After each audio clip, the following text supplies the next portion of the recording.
There's something in the water in Australia at the moment. My favourite artists right now are still Australian. When I performed my Boiler Room, Doing Your Dream, and it's going so well and you're having like this magical moment with the crowd and it just didn't feel real. I'm going to have a few acid weapons up my sleeve tonight. Acid so there'll be some weapons. There'll be some. It's Solid Air. My name is Derrick G, and this is a fun-sized episode of my private listening club that happens on Patreon every single week. This is an interview with STÜM that happened in a recreation of my office in a shipping container at Laneway Festival Brisbane. Such a lovely guy. I think you'll like this one. Hi friends, this is Jennifer from North Carolina, and you're listening to Solid Air. Intriguing, mysterious young man who... have you played or are you about to play? Yep. He's playing later. Which, if it's 4 o'clock, means that he's somebody that he's playing later. If he's already played, you know, who knows if you're anybody. But no. I'd like to welcome to the studio, STÜM. Come on.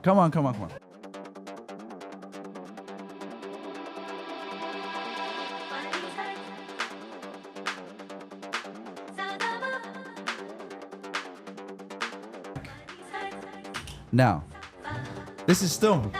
You comfy with your bag? Do you want to put it down or are you happy? You're kind of... Hold on. So you'll get your headphones on. Don't worry, I got you. We're good. Come on, outside, everyone. We got STÜM in the building. Come on.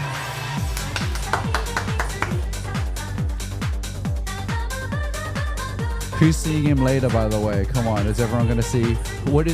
We got some people over there. Thank you for waving. Now, not to... you spoke to me like you knew me when you just said hi. No, just being nice. You're just being nice. I'm like, have we met before? No, just being nice. Well, for the stream, for the people out there probably know who you are, but the people online, I'd love to introduce you to them. Ella, our producer back there that I'm looking at, couldn't find your age anywhere. Is that intentional? No, it's not intentional. Not at all. No. I don't know why my age isn't anywhere, I guess. I thought because you're... So for those who don't know, you've had quite the fast-moving career, it seems. I was enjoying your Hua Berlin set earlier this morning, actually. Tell a little bit about how you got from, in a very short amount of time, from where you were as a producing in your bedroom to now suddenly traveling around the world as an in-demand DJ. This is his track, by the way, Fruit of Knowledge. Well, yeah, no, I guess the story kind of started with me making, I was doing the artwork and the advertising for a nightclub. Are you Dom Dollar? No. He was also doing that, that's why I said. I didn't even know that. But I was doing all the artwork for a nightclub, and the nightclub started getting run by a young lady who was around my age as well, and she was starting a new event group, and it was sort of very up and coming at a club called Porn & Co. in South Yarra, and that club traditionally was usually an older guy playing disco or house, and I guess that was sort of what it was. Funny. You know what I mean? And that's what it was. And then I guess she sort of gave me an opportunity because I had my clothing brand as well, STÜM, which was not planned to be the same name as my DJ name. Got it. And that's how I got found to do the artwork. And then so through that, I was actually putting out a mix for each clothing collection I'd put out. I actually would create a 1 hour mix. Wow. To create the theme for whatever was dropping, and I guess I actually attached my SoundCloud to my clothing site, and she found me from that, and she was like, "Do you want to play at prime time, but in the bottom room, which wasn't the main room?" And I was like, "Yeah, for sure." I'd never even seen a CDJ before. Really? I had to get my mate. How long ago was this? This was pre-COVID. It's a year pre-COVID, let's say. Okay. Not even a year. This is before anyone knew what COVID was, I guess. Yep. And then what was that? What's that, 2019? 2019, yeah. Yeah, I'd say end of 2019 into 2020. It was sort of when I was DJing and making music. But yeah, get to the bottom room, and I had to get my mate from school, Alistair. Big ups to him. He came up on stage with me and helped me like get my USB and like show me the ropes. And then I think I killed it. That I had everyone from the main room downstairs watching me in the side room, and I guess from there I ended up straight in the main room the next week. Shit, that's like in one go. And then really all I can think of is because, as I said, it was really a disco and house sort of nightclub, and I was pushing these sounds that were not even as quick as what I'm playing now, but they were quicker then, and it was like almost more industrial techno. Like Trim is an artist from France, and now he does really fast stuff, but back then he was doing like more, I guess, traditional industrial techno, and I was playing stuff like that, plus also like all the Steel City Dance Disc stuff that Mall Grab was putting out and stuff. And I guess that was kind of new for the club and the kids my age. Yeah.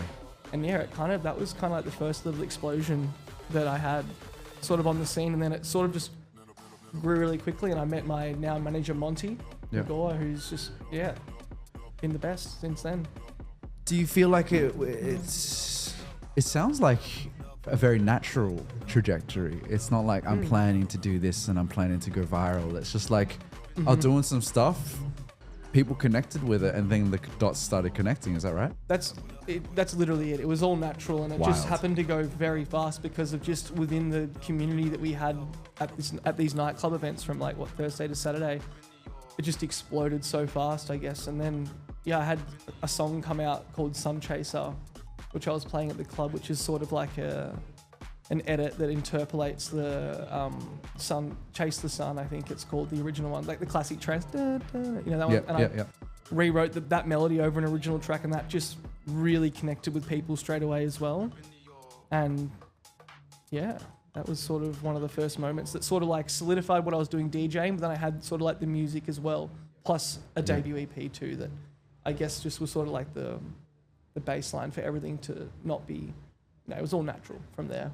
Wow. And there's something in the water in Australia at the moment. Would you agree? Oh, I completely agree. Like literally all my peers and all the people I used to look up to from Australia, like I can like my favorite artists right now are still Australian, and like the people that I look up to, like you got Mall Grab, DJ Boring, High, even X Club, and then even my peers like Swim, Crush 3D, like, Skin on Skin, like literally you can't fault any of them, and that's was a big push for me as well, because sort of like everything kind of happened at once, and then and then Sam Alfred as well, one of my best friends, can't forget him. Like and everyone just pushes me, and we all push each other so much. What do you think it is? Because like in a sense, I've been a fan of and consumer of dance music culture for a long time, and I would argue, who's listening out there? Hopefully no one's listening.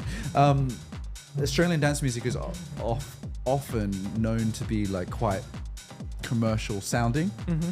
And then with all the producers, DJs you mentioned, it's not that. Not at all.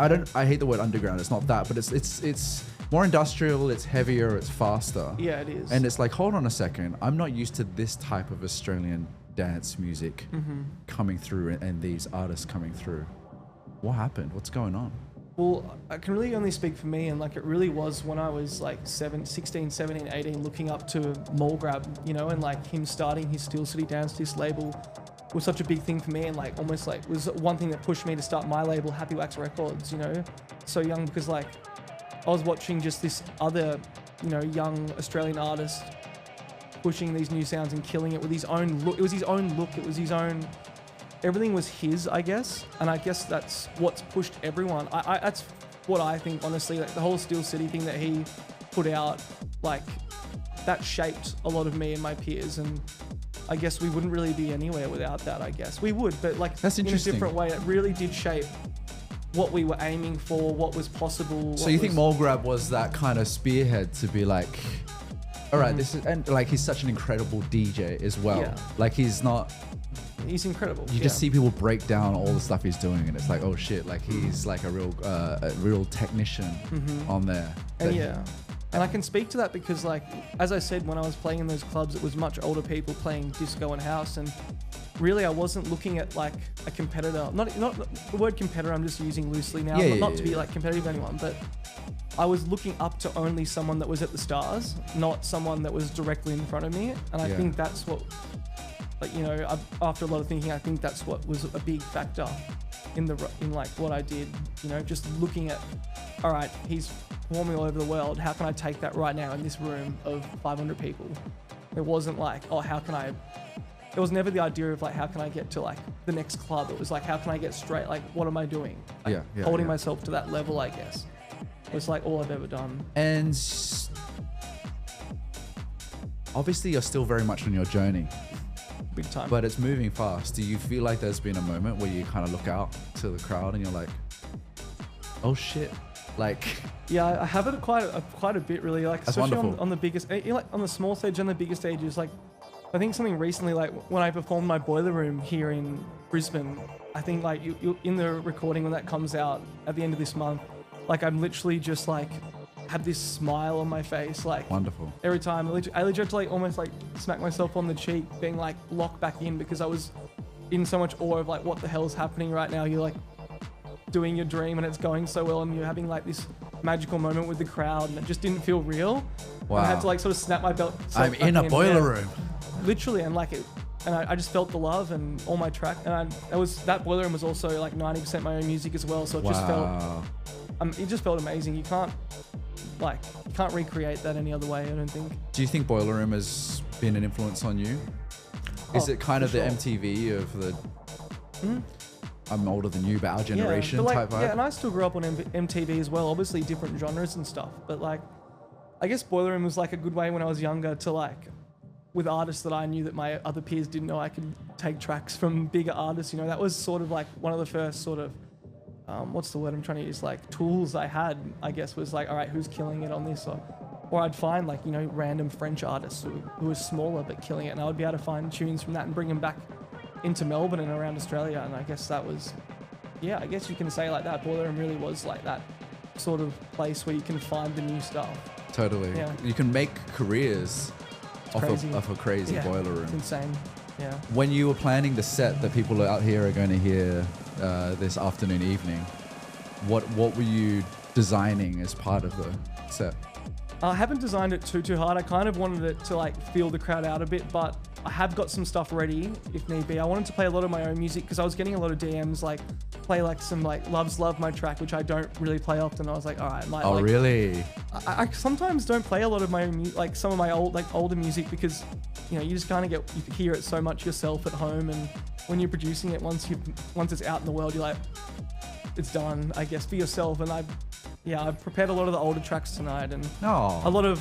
I've also been listening to a lot more acid house, like classic acid house from London from the 90s, and stuff like that. I've been digging deep into that, and like labels like Prola Cult. So I'm gonna have a few acid weapons up my sleeve tonight.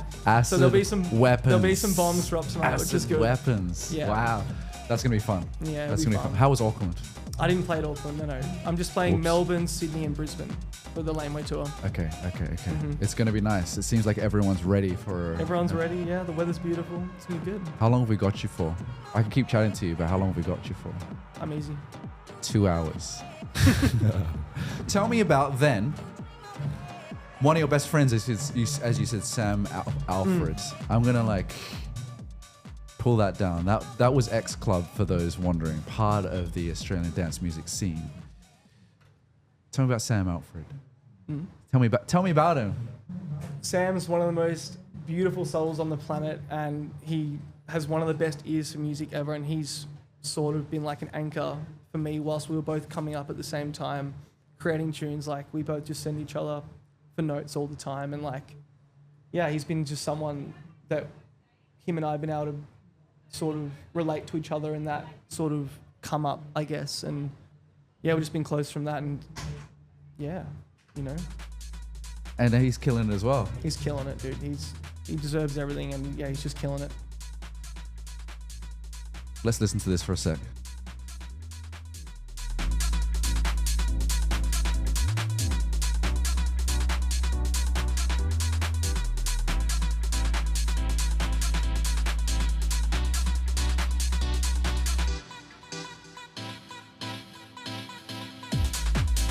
Yes. Yep.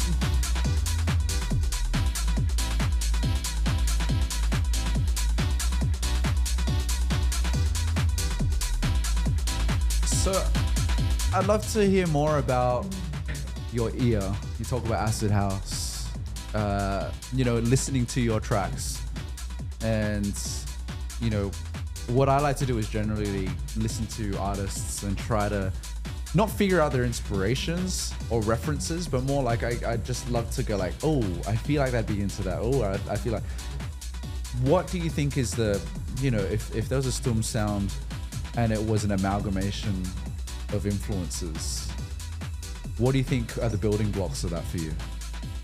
Well, I'd say the first building block in most of my tracks is like, as I was saying before, like all the stuff I was listening to 2016, 2017, 2018, all that early, like when it was still lo-fi house at that point as well. Mallgrab, DJ Seinfeld, Ross from Friends, DJ Boring, and like just all those like, really emotive chords and stuff. Like that has kind of stuck with me in my ear whilst I'm creating my sort of faster end of the spectrum stuff, I guess.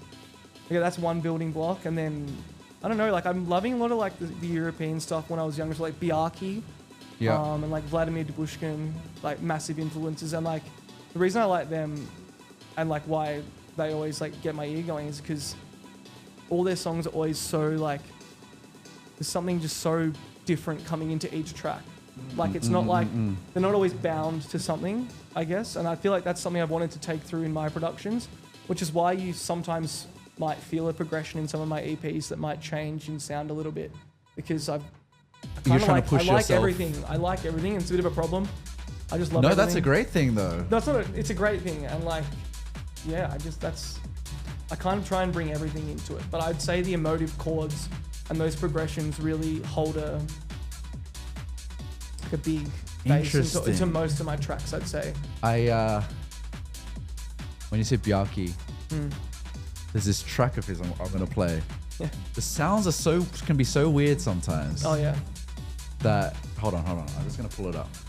It's like you usually don't know what sounds going to come next. Okay, get ready, chat. Get ready, Laneway Festival listeners. As we have STÜM in the studio, This is Solid Air live from Laneway Festival.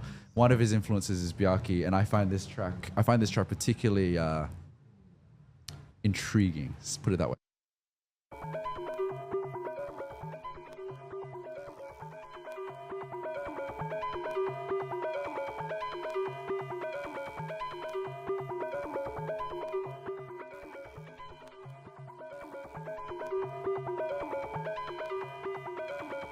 I think in this one it's like a really weird like Vocaloid. Just want to be close, yeah. On trip.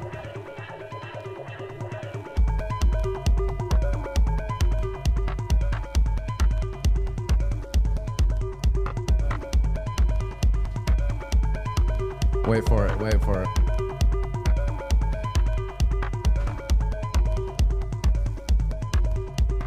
I love the reference though. Like it. I heard this track and I was like, what the fuck? And that's the point, right? Like that's the point. And like, yeah, it's not necessarily an explicit. Oh, here we go.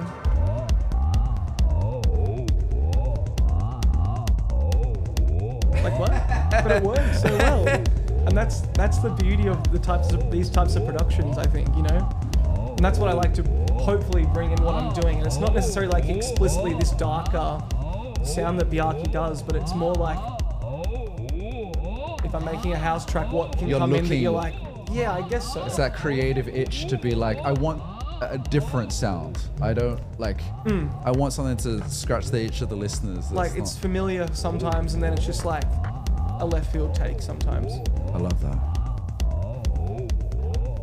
How much are you like listening to Burial and things? And like, I feel like when I listen to it, I'm like, there's elements, but that doesn't mean you're influenced by it. No, and like I listen to Burial bits and pieces. It wouldn't be someone that I'd just be like, yeah, he's a mad influence. I listen to him all the time. But like very aware of his work and really and love it. But it's like that's not what I would say is first base. But maybe it even is like when I'm thinking about the artists that I like, what's different, and maybe I am subconsciously thinking about Burial sounds to bring in something different, you know? I don't really know. It's not so much like an explicit thing. Yeah. I feel that, and it's. I will repeat this a lot. Richard Russell, the CEO of XL Recordings, was on my show a few weeks ago, and he talked about this thread of music and everyone is like woven into this thread and tied together in a way. You might not be referencing Burial, but it like someone else listened to it, and they listen to that, and then you listen to that, and it's all woven together. Yeah, and it's not a direct link. And that's what I was gonna almost say. Like, it sounds funny to a lot of my peers now when I say, oh, like I'm really good friends with DJ Boring now, and it's funny to him when I say, yeah, you're like what I was listening to when I was younger. He's like, what the hell? And it's like, it's kind of this new generation where like the people that like DJ Boring's and my like older influence when, and I'm not gonna be like, oh, Lauren Garnier was my like who I'm listening to, when they would say that's for them, and that's maybe, you know, a byproduct of Lauren Garnier, whatever I'm feeling. That's so interesting because like to me, DJ Boring is still newish. But like he's been around, you know, and for you it's like a seminal part of your. To me, he's been there since youth. I even got into music. He's like already had tracks out. You know, when I found him. I love when that I had so that much. real itch to get into dance music. You know. Yes. Yeah, that's cool. I love that a lot. Do you? How is your memory? Can you recommend us a song as you finish, or are you not? I'm not that type of person. So if you're not, I don't blame you. Yeah. What do you a song recommendation? Or like an artist we can listen to you as you strut out the door. You can pull out your phone, or you can. We can pull the track up from DJ Boring's new EP off Running Back Records. Yep. It's just one of the best written songs of all time. Someone asked me to recommend a song. I'm like, I forget all songs. Beautiful Strangers. Oh, okay. It just like tickles that spot in my brain. That All I absolutely love. right, here we go. It's a very different vibe to what I play, but like, wow. Ladies and gentlemen, thank you so much on the stream. Thank you so much for listening out there. Thank you so much, STU M. It was a really pleasure to meet you. Lovely to meet you. Thank you so much. Thank you for coming. This is Beautiful Strangers, DJ Boring. We have some more guests on the way right now, so stick around. Thank you so much. Awesome.